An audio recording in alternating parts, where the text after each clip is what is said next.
Family, welcome to मसारा kitchen. मैं हूँ मारिया सैयद। आज मैं मसारा किचन में बनाने वाली हूँ बहुत ही मज़ेदार सा ट्रेडिशनल सा मीठा, वो भी अपने स्टाइल में। और मैं बना रही हूँ यहाँ पे टेस्टी यमियर सा शीर खुरमा, जिसके लिए मैंने यहाँ पे 1 लीटर दूध जो है वो पैन में डाल दिया है। और यहाँ पे ½ टी स्पून हरी इलायची का पाउडर उसको मैं ऐड करती हूँ। पाउडर हमेशा ऐड किया करें, दाने जो होते हैं ना मुंह में आते हैं तो फिर अच्छे नहीं लगते हैं। इसके साथ ही मैं यहाँ पे आपसे एक ट्रिक शेयर करूँगी कि जब भी आप खीर बनाएं या शीर खुरमा बनाएं, मतलब कि दूध की कोई चीज़ बनाएं कस्टर्ड के अलावा, तो उसमें मक्खन ज़रूर ऐड कर दिया करें। क्योंकि मैंने यहाँ पे 1 चाय का चम्मच जो है वो बटर जो है उसको ऐड किया है, कोई भी अनसॉल्टेड बटर। इससे क्या होता है, हमारा मीठा जो होता है ना वो पैन में लगता नहीं है और बड़ा ही मज़ेदार सा और बिल्कुल अच्छा सा अलग अलग सा बनता है।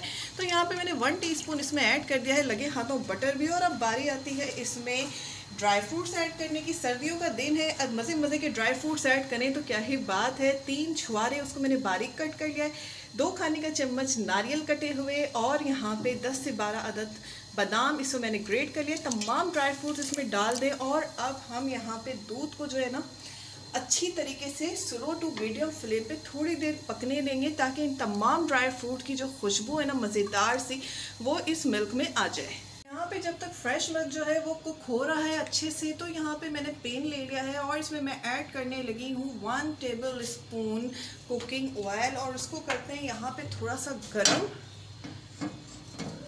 ऑयल यहाँ पे गरम हो चुका है। मैंने यहाँ पे ½ पैकेट ले ली थी सवैयों की, और उसको यहाँ पे देखें बिल्कुल मैंने बारीक बारीक चूरा कर लिया है। उसको जो है मैं इसमें ऐड करूँगी और अच्छे से यहाँ पे स्लो मीडियम फ्लेम पे इसको मैं यहाँ पे रोस्ट कर लूँगी।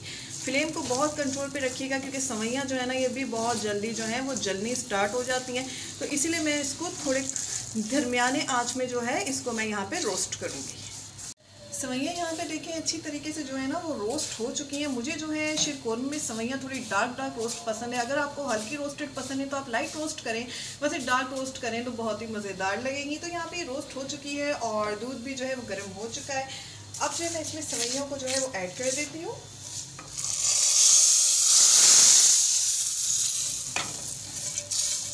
ये प्रोसेस बड़ा ही संभाल के किया करें, क्योंकि इसमें जो है ना हमारे हाथ की जानों को बड़ा खतरा वतरा रहता है, हमारी स्किन को, क्योंकि ये जो है ना बड़ा जला देती है, बड़ी गर्म चीज़ें होती हैं। खैर यहाँ पे ये हो गया। और अब जो है सवैयों को जो है स्लो हीट में इसमें ऐड करने के बाद मैं इसको यहाँ पे करूँगी कुक।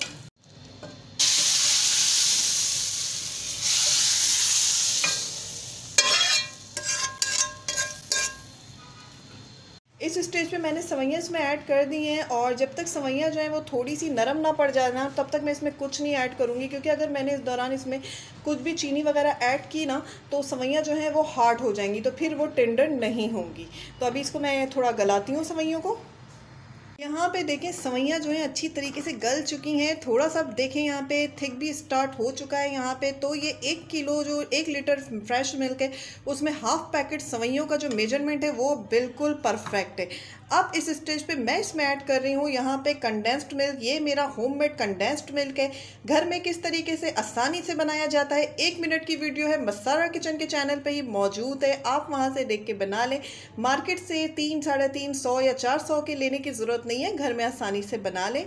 यहाँ पे मैंने जो है कंडेंस्ड मिल्क ले लिया है, तकरीबन आधी प्याली के करीब ये कंडेंस्ड मिल्क है। इसको मैं इसमें ऐड कर देती हूँ। कंसिस्टेंसी चेक करें इस कंडेंस्ड मिल्क की, बिल्कुल मार्केट जैसा है। ये मैं सारा जो है इसमें ऐड कर देती हूँ। अब यहाँ पे मैं इसमें ऐड करने लगी हूँ 3 खाने का चम्मच भर के चीनी, क्योंकि जाहिर सी बात है कि शीर का कोरमा है तो मीठा तो होना बनता ही है। तो ये थोड़ा मीठा मीठा सा होता है तो बड़े मज़े का लगता है। अब मैं इसको इतनी देर कुक करूँगी ताकि शुगर जो है इसमें अच्छी तरीके से डिज़ोल्व हो जाए। उसके बाद फिर मैं आपको इसका फाइनल लुक जो है वो दिखाती हूँ।